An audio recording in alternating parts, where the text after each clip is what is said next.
Sa bisa ng Letter of Authority, sinalakay ng Bureau of Customs ang isang bodega sa Barangay Bulihan sa Plaridel, Bulacan. Dito, nadiskubre ng mga operatiba ang nasa 8,647 na master cases ng sigarilyo na walang BIR tax stamps at mandated graphic health warnings. Karamihan sa mga produkto may marka mula China at Vietnam. Pinangunahan ng BOC Intelligence and Enforcement Group ang operasyon, katuwang Intellectual Property Rights Division, Customs Intelligence Investigation Service MICP at Enforcement Security Service Port of Manila.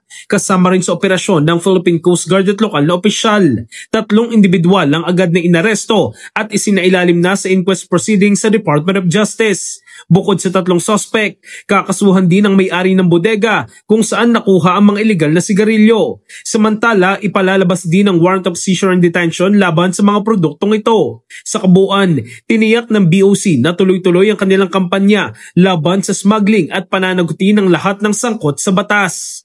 In the heart of changing lives, ako si Brigada Jigo Custodio ng 105.1 Brigada News of Manila, the Music News Authority.